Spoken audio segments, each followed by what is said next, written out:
وَاجْعَلْنَا لِلْمُتَّقِينَ إِمَامًا، اے ہمارے رب ہمیں متقیوں کا امام بنا۔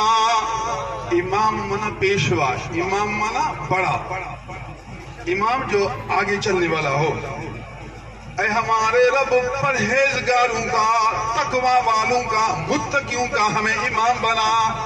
یہ مطلب ہے اللہ بیوی کو میرا پرہیزگار بنا، کیونکہ میں شوہر ہوں تو شوہر امام ہے، بیوی کا بڑا ہے۔ تو یہاں سمجھایا کہ آنکھوں کی ٹھنڈک وہ بیوی بنے گی جو تقوی والی ہو۔ پہلے کہا آنکھوں کی ٹھنڈک بنا، پھر فرمایا مجھے متقی کا امام بنا۔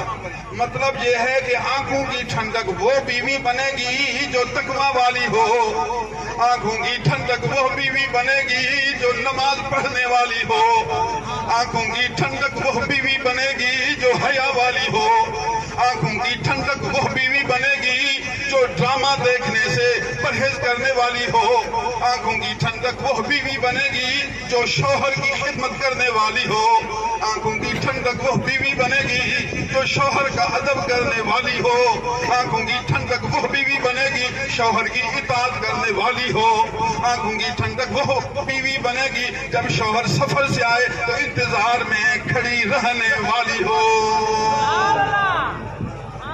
اے اللہ مجھے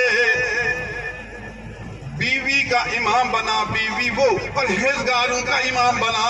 یہ سمجھا دیا کہ آنکھوں کی ٹھنڈک وہ بیوی بنتی ہے جو تقوی والی ہو، یہ سمجھا دیا۔ پھر یہ بھی سمجھا دیا کہ نیک اولاد، آنکھوں کی ٹھنڈک اولاد وہ ہے جو تقوی والی اولاد ہو، وہ بیٹا جو تقوی والا ہو۔ تقوی کا معنی ہے شریعت پر عمل کرنے والا ہو، تقوی معنی گناہوں سے بچنے والا ہو، تقوی معنی قرآن و سنت کا علم و عمل کرنے والا ہو۔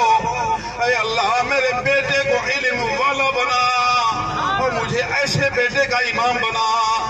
ربا میرے بیٹے کو تقوی والا بنا، میرے بیٹے کو 5 وقت نماز ادا کرنے والا بنا، میرے بیٹے کو زبان سے برا لفظ نکالنے سے محفوظ رہنے والا بنا، میرے بیٹے کو اپنی آنکھوں کو محفوظ رکھنے والا بنا، میرے بیٹے کو رسول اللہ صلی اللہ علیہ وسلم کی سنتوں کا پیروکار بنا، میرے بیٹے کو با اخلاق با حسن صفت بنا، میرا بیٹا ادب والا ہو جائے، بڑوں کا اکرام کرنے والا ہو جائے، لوگوں کا عیب چھپانے والا ہو جائے، دشمنوں کو بھی سینے سے ملانے والا ہو جائے۔